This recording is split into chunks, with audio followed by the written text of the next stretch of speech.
বিখ্যাত চলচ্চিত্র পরিচালক মৃণাল সেনের পরিচালনায় রাতভর ছবিতে উত্তম কুমার অভিনয় করেন। তখন অলরেডি উত্তম কুমার স্টার হয়ে গেছেন।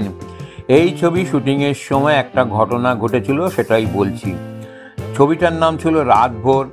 এই ছবিটা শুটিং চলাকালীন পরিচালক মৃণাল সেনের বাবার মৃত্যুর খবর আসে স্টুডিওতে। বাবার মৃত্যুর খবর পেয়েও পরিচালক মৃণাল সেন শুটিং চালিয়ে যাচ্ছিলেন। উত্তম কুমার এই মৃত্যু সংবাদ পেয়ে অবাক হয়ে গেলেন। কেন পরিচালক মৃণাল সেন এখনও এখানে শুটিং করে যাচ্ছেন, যেখানে বাবা মারা গেছে, বাড়ি কেন যাচ্ছেন না? বুঝলেন যে কেন এই ব্যাপারটা হচ্ছে। কারণ মৃণাল সেন এই মুহূর্তে চলে গেলে অন্য যদি সবাই পরের বারে শুটিংয়ে না পাওয়া যায়, উত্তম কুমারের মতো নামী শিল্পী পরের জন্য ডেট না দেন, সেই জন্যেই ব্যাপারটা উত্তম বুঝলেন। মৃণাল সেনের কাছে যে বললেন, মৃণালদা আপনি বাড়ি চলে যান, আমার ডেটের জন্য ভাববেন না, শুটিং বন্ধ রেখেই চলে যান, অসুবিধা হবে না, আমি পরে আপনাকে ডেট দেবো।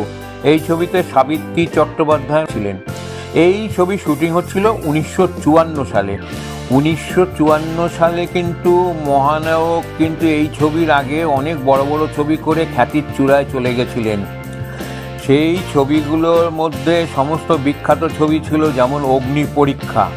অগ্নিপরীক্ষা সুপারহিট ছবি। তখন উত্তম ছবি পিছু 10,000 টাকা নিত। কিন্তু মৃণাল সেনের অবস্থা বুঝে এবং ওর যা প্রডিউসারের যে অবস্থা বুঝে, যেহেতু নতুন পরিচালক নতুন প্রডিউসার, উত্তম কুমার মাত্র 3,000 টাকায় কাজটা করতে রাজি হয়ে গেছিলেন। তারপরেও এই ধরনের ঘটনার সময় উত্তম কুমার বললেন পরিচালককে বাড়ি চলে যেতে।